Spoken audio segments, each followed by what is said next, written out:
آپ نے سب سے پہلے اپنا تعارف کرایا، ابراہیم اور یعقوب علیہ السلام کے بارے میں بتایا، اور اس زمانے کے لوگ ابراہیم علیہ السلام کو مانتے تھے۔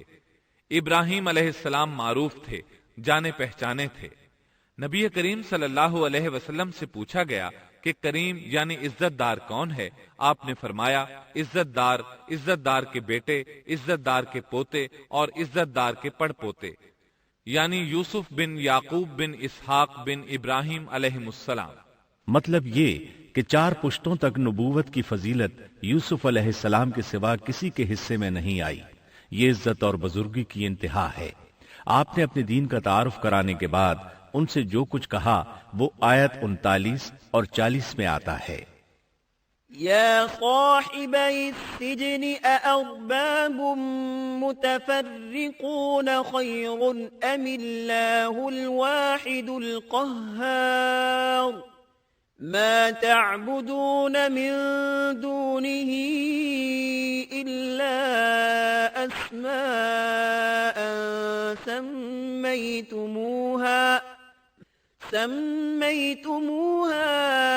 أنتم وآباؤكم ما أنزل الله بها من سلطان إن الحكم إلا لله أمر ألا تعبدوا إلا إياه ذلك الدين القيم ولكن أكثر الناس لا يعلمون۔ اے میرے قید کے ساتھیو، کیا بھلا کئی جدا جدا پروردگار بہتر ہیں یا ایک اللہ زبردست طاقتور؟ اس کے سوا تم جن کی پوجا باٹ کر رہے ہو وہ سب نام ہی نام ہیں جو تم نے اور تمہارے باپ دادوں نے خود ہی گھڑ لیے ہیں۔ اللہ نے ان کی کوئی دلیل نازل نہیں فرمائی۔ فرما روائی صرف اللہ ہی کی ہے۔ اس کا فرمان ہے کہ تم سب سوائے اس کے کسی اور کی عبادت نہ کرو۔ یہی دین درست ہے، لیکن اکثر لوگ نہیں جانتے۔ پھر یوسف علیہ السلام نے انہیں خواب کی تعبیر بتائی۔ اس کا ذکر سورہ یوسف آیت 41 میں ہے۔ يا صاحبي السجن أما أحدكما فيسقي ربه خمرا وأما الآخر فيصلب فتأكل الطير من رأسه قضي الأمر الذي فيه تستفتيان۔ اے میرے قید خانے کے رفیقو، تم دونوں میں سے ایک تو اپنے بادشاہ کو شراب پلانے پر مقرر ہو جائے گا، لیکن دوسرا سولی دیا جائے گا اور پرندے اس کا سر نوچ نوچ کھائیں گے۔ تم دونوں جس کے بارے میں تحقیق کر رہے تھے اس کام کا فیصلہ کر دیا گیا۔ تعبیر سن کر وہ قیدی کہنے لگے ہم نے اس طرح خواب نہیں دیکھا۔ جس کے قتل کی تعبیر بتائی گئی تھی وہ تو خاص طور پر کہنے لگا میں نے یہ خواب نہیں دیکھا۔ اس پر یوسف علیہ السلام نے فرمایا یہ اللہ کا فیصلہ ہے، تبدیل نہیں ہو سکتا۔ پھر آپ نے دوسرے قیدی سے فرمایا وقال للذي ظن أنه ناج منهما اذكرني عند ربك فأنساه الشيطان ذكر ربه فلبث في السجن بضع سنين۔ اور جس کی نسبت یوسف کا گمان تھا کہ ان دونوں میں سے یہ چھوٹ جائے گا، اس سے کہا کہ اپنے بادشاہ سے میرا ذکر بھی کر دینا۔ پھر اسے شیطان نے اپنے بادشاہ سے ذکر کرنا بھلا دیا اور یوسف نے کئی سال قید خانے ہی میں کاٹے۔ پھر اسی طرح ہوا، ایک کو پھانسی پر چڑھا دیا گیا، دوسرا بادشاہ کو شراب پلانے پر مقرر ہوا، لیکن وہ یوسف علیہ السلام کا ذکر کرنا بھول گیا۔ اللہ تعالیٰ آیت 42 میں فرماتے ہیں فَأَنسَاهُ الشَّيْطَانُ، شیطان نے اسے بھلا دیا۔ اس آیت کی تفسیر بعض مفسرین نے یہ کی ہے کہ شیطان نے یوسف علیہ السلام کو اپنے رب یعنی اللہ تعالیٰ کی یاد سے غافل کر دیا، اور انہوں نے ایک بندے سے چاہا کہ وہ اپنے رب یعنی شاہ مصر سے ان کا تذکرہ کر کے ان کی رہائی کی کوشش کرے۔ اس لیے اللہ تعالیٰ نے ان کو یہ سزا دی کہ وہ کئی سال تک جیل میں پڑے رہے۔ یہ تفسیر بالکل غلط ہے۔ درست یہ ہے کہ فَأَنْسَاهُ کی ضمیر اس شخص کی طرف لوٹتی ہے جس کے متعلق یوسف علیہ السلام کا گمان تھا کہ وہ رہائی پانے والا ہے، اور اس آیت کے معنی یہ ہیں کہ شیطان نے اس شخص کو اپنے آقا سے یوسف علیہ السلام کا ذکر کرنا بھلا دیا، جیسا کہ علامہ ابن کثیر اور دیگر مفسرین نے اسی طرح کہا ہے۔ انس رضی اللہ عنہ سے مروی یہ روایت کہ اللہ تعالیٰ نے یوسف علیہ السلام کی طرف وحی کی کہ اے یوسف، تجھے تیرے بھائیوں سے کس نے نجات دی؟ فرمایا اے اللہ، آپ نے۔ اللہ نے پھر پوچھا یوسف، تجھے کنویں سے کس نے نکالا؟ انہوں نے جواب دیا اللہ، آپ نے۔ اللہ تعالیٰ نے پھر پوچھا یوسف، تجھے عورتوں سے کس نے بچایا؟ کہا اللہ، آپ نے۔ اب اللہ نے فرمایا پھر اب اللہ کے سوا کسی اور سے نجات کیوں طلب کرتے ہو؟ یہ روایت عقل اور نقل دونوں کے خلاف ہے، کیونکہ تکالیف و مصائب سے خلاصی کے لیے دنیاوی اسباب اختیار کرنا جائز ہے، جیسا کہ سورۃ المائدہ میں اللہ تعالیٰ فرماتے ہیں کہ نیکی اور تقوی کے کاموں میں ایک دوسرے کا تعاون کرو، اور یوسف علیہ السلام کا رہائی پانے والے شخص سے اپنی رہائی کے متعلق بادشاہ سے بات کرنے کو کہنا اس آیت کے عین مطابق ہے، اور ایسا کرنا توکل علی اللہ کے خلاف نہیں۔ لہذا مذکورہ بیان کردہ روایت جس طرح سند کے اعتبار سے کمزور ہے، اسی طرح مفہوم کے اعتبار سے بھی قرآن کے خلاف ہے۔ یوسف علیہ السلام قید خانے میں پڑے ہیں، کسی کو ان کی خبر تک نہیں۔ یہ ان کی ایک اور آزمائش تھی، کسی کو خبر ہو تو نکالے۔ آخر کچھ مدت بعد بادشاہ نے خواب دیکھا۔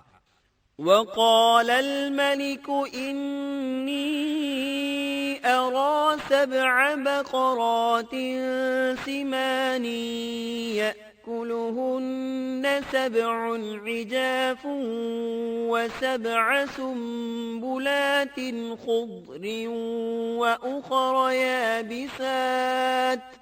بادشاہ نے کہا میں نے خواب میں دیکھا ہے کہ 7 موٹی تازی فربا گائیں ہیں جن کو 7 دبلی پتلی لاغر گائیں کھا رہی ہیں، اور 7 بالیاں ہیں ہری ہری اور دوسری 7 بالکل خشک۔ اس خواب نے بادشاہ کو پریشان کر دیا۔ اس نے کہا يا أيها الملأ أفتوني في رؤياي إن كنتم للرؤيا تعبرون قالوا أضغاث أحلام وما نحن بتأويل الأحلام بعالمين۔ اے درباریو، میرے اس خواب کی تعبیر بتلاؤ اگر تم خواب کی تعبیر دے سکتے ہو۔ انہوں نے جواب دیا یہ تو اڑتے اڑاتے پریشان خواب ہیں، اور ایسے شوریدہ پریشان خوابوں کی تعبیر جاننے والے ہم نہیں۔ جب وہ خواب کی تعبیر نہ بتا سکے تب اس ساقی کو یوسف علیہ السلام یاد آئے، وہ چونک اٹھا۔ وقال الذي نجا منهما وادكر بعد أمة أنا أنبئكم بتأويله فأرسلون۔ ان 2 قیدیوں میں سے جو رہا ہوا تھا اسے مدت کے بعد یاد آ گیا اور کہنے لگا میں تمہیں اس کی تعبیر بتلا دوں گا، مجھے جانے کی اجازت دیجیے۔ قید خانہ شہر سے باہر تھا، انہوں نے اسے ادھر روانہ کر دیا۔ وہ جیل پہنچا، یوسف علیہ السلام سے ملا اور بولا يوسف أيها الصديق أفتنا في 7 بقرات سمان يأكلهن 7 عجاف و7 سنبلات خضر وأخر يابسات لعلي أرجع إلى الناس لعلهم يعلمون۔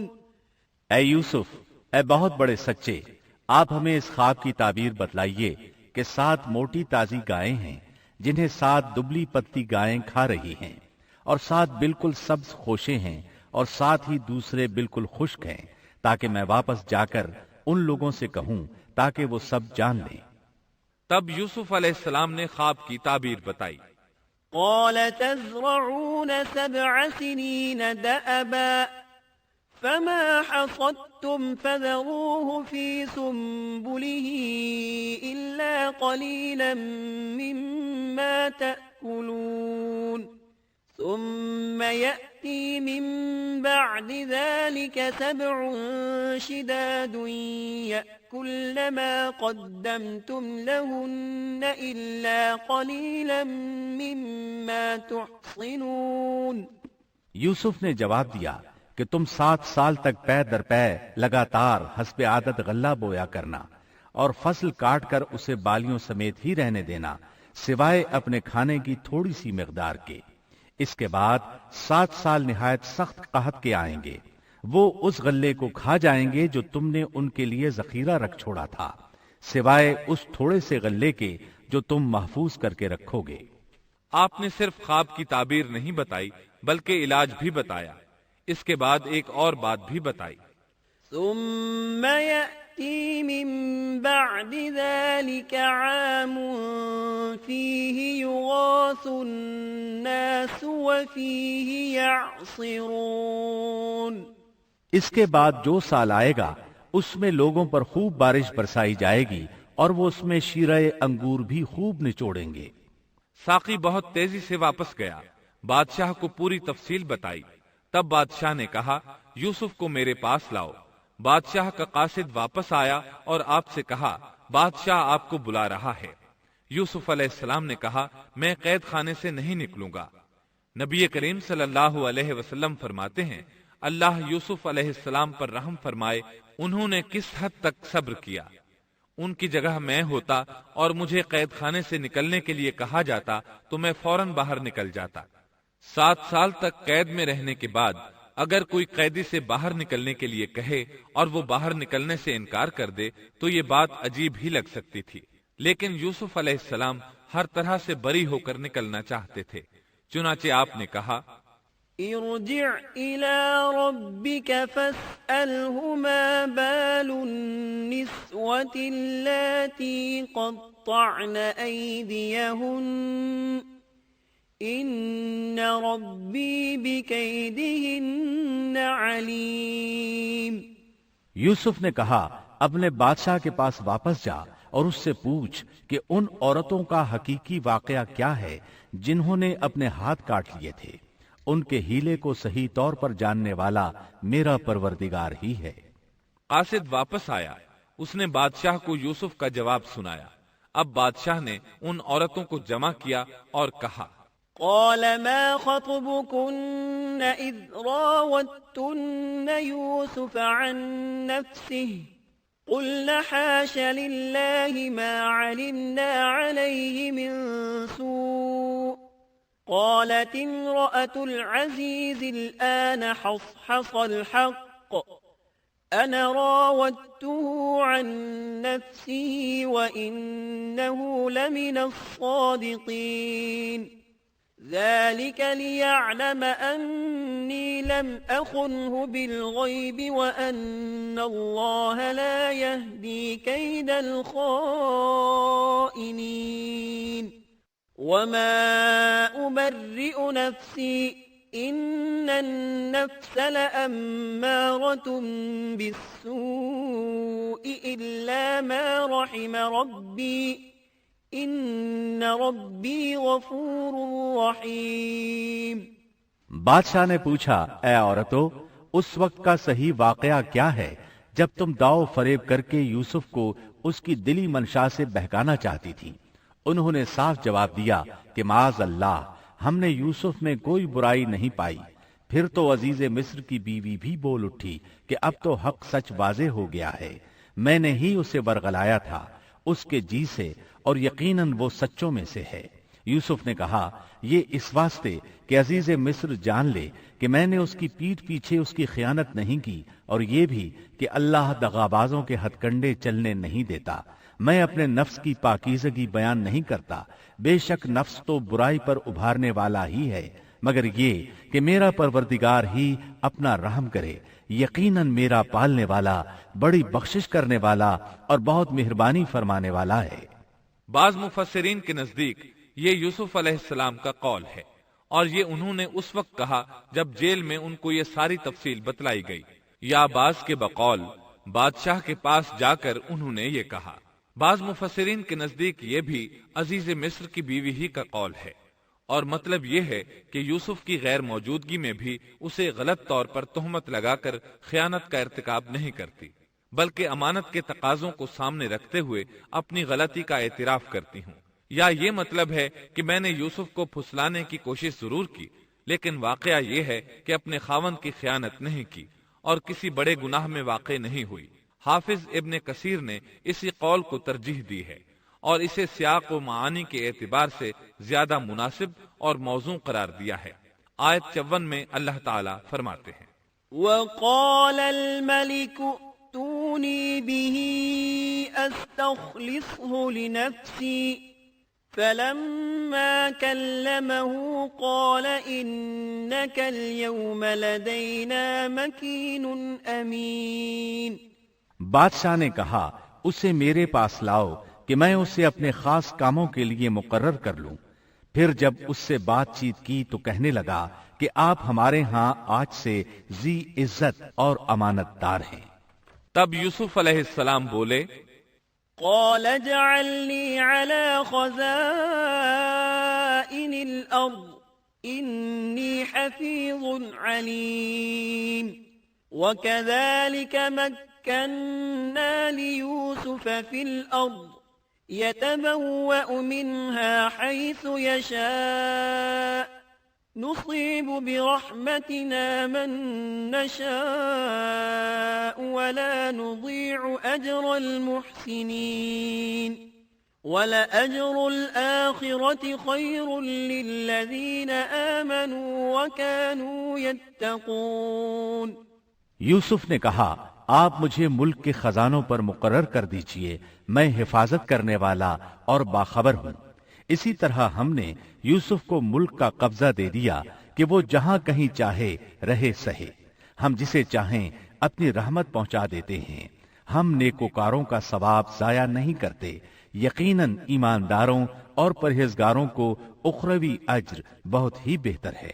بادشاہ نے یوسف علیہ السلام کو ملک کا مکمل اختیار دے دیا، اور ایک روایت میں ہے اس نے کہا، یوسف میرا اختیار اب صرف کرسی تک محدود ہے۔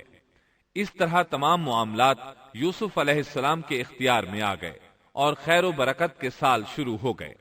یوسف علیہ السلام نے ان سالوں سے خوب فائدہ اٹھایا، ہر طرف بھلائی ہی بھلائی ہو گئی، غلے کی فراوانی ہو گئی، جس طرح یوسف علیہ السلام چاہتے تھے اسی طرح خرچ کیا جاتا تھا۔ پھر اس طرح 7 سال ختم ہو گئے اور قحط کے سال شروع ہو گئے۔ اس قحط نے نہ صرف مصر کو بلکہ فلسطین وغیرہ کے علاقوں کو بھی اپنی لپیٹ میں لے لیا۔ اب چونکہ مصر بہت زیادہ خوشحال تھا، یوسف علیہ السلام نے 7 سال تک غلے کو بچا بچا کر رکھا تھا، اس لیے لوگ مصر آنا شروع ہو گئے۔ فلسطین میں بھی غلہ ختم ہو گیا۔ یعقوب علیہ السلام اور ان کے بیٹوں تک بھی قحط کے اثرات پہنچ گئے، بلکہ ان کے علاقے میں قحط شدید ہو گیا۔ تلاش کے باوجود غلہ نہیں ملتا تھا، ملتا بھی تھا تو بہت مہنگا۔ فلسطین میں خبر پہنچی کہ مصر کا بادشاہ پرانی قیمت پر غلہ دے رہا ہے۔ یہ خبر اس لیے پہنچی کہ یوسف علیہ السلام پرانی قیمت پر غلہ فروخت کر رہے تھے، چنانچہ فلسطین سے غلہ خریدنے کے لیے قافلے مصر آنے لگے۔ یوسف علیہ السلام پرانی قیمت پر غلہ ضرور دیتے، لیکن ایک آدمی کو صرف اتنا دیتے جتنا ایک اونٹ اٹھا سکتا، اس سے زیادہ نہ دیتے، تاکہ تاجر لوگ مال سٹاک کر کے مہنگا نہ بیچیں۔ اس لیے جو غلہ خریدتا تھا اس کے لیے ضروری تھا کہ اپنے گھر والوں کو ساتھ لائے۔ یوسف علیہ السلام ہر ایک سے پوچھتے تمہارے گھر کے کتنے افراد ہیں، انہیں ساتھ لے کر آؤ، اور اس طرح یوسف علیہ السلام کے بھائیوں نے بھی مصر جانے کا ارادہ کر لیا۔ قرآن مجید میں اس کا تذکرہ یوں آیا ہے، وجاء إخوة يوسف فدخلوا عليه فعرفهم وهم له منكرون۔ یوسف کے بھائی آئے اور یوسف کے پاس گئے تو اس نے انہیں پہچان لیا اور انہوں نے اسے نہ پہچانا۔ یوسف علیہ السلام نے گندم دینے سے پہلے پوچھا، تم کون ہو، کہاں سے آئے ہو، تم جاسوس لگتے ہو۔ وہ قسمیں کھانے لگے۔ آپ نے پوچھا، تمہارا باپ کون ہے، تم کتنے بھائی ہو، کیا تمہارا کوئی اور بھائی بھی ہے، تمہارا کوئی بھائی فوت تو نہیں ہو گیا؟ اس طرح آپ نے ان سے مکمل تفصیل پوچھی۔ انہوں نے اپنے بارے میں بتا دیا۔ آپ نے ان سے کہا، وَلَمَّا جَهَّزَهُم بِجَهَازِهِمْ قَالَ ائْتُونِي بِأَخٍ لَّكُم مِّنْ أَبِيكُمْ أَلَا تَرَوْنَ أَنِّي أُوفِي الْكَيْلَ وَأَنَا خَيْرُ الْمُنزِلِينَ۔ اور جب اس نے ان کے لیے سامان تیار کر دیا تو کہا کہ تم میرے پاس اپنے اس بھائی کو بھی لانا جو تمہارے باپ کی طرف سے ہے۔ کیا تم نے نہیں دیکھا کہ میں پورا ناپ کر دیتا ہوں اور میں ہوں بھی بہترین مہمانی کرنے والوں میں۔ آپ نے ان سے یہ بھی کہا، فَإِن لَّمْ تَأْتُونِي بِهِ فَلَا كَيْلَ لَكُمْ عِندِي وَلَا تَقْرَبُونَ۔ قالوا سنراود عنه أباه وإنا لفاعلون۔ پس اگر تم اسے میرے پاس لے کر نہ آئے تو میری طرف سے تمہیں کوئی ناپ بھی نہ ملے گا، بلکہ تم میرے قریب بھی نہ پھٹکنا۔ انہوں نے کہا، اچھا ہم اس کے والد سے تذکرہ کریں گے اور پوری کوشش کریں گے۔ پھر یوسف علیہ السلام نے اپنے غلاموں سے کہا، وقال لفتيانه اجعلوا بضاعتهم في رحالهم لعلهم يعرفونها إذا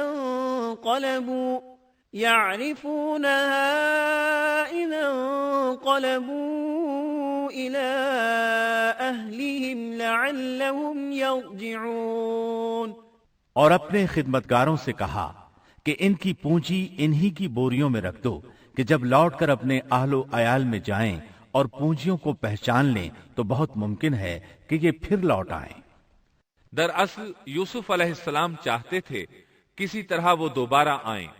انہیں یہ خدشہ محسوس ہوا کہ ممکن ہے دوبارہ آنے کے لیے ان کے پاس رقم نہ ہو اور یہ غلہ خریدنے نہ آئیں، اس لیے ان کی قیمت ان کے سامان میں رکھ دی تاکہ وہ دوبارہ آئیں۔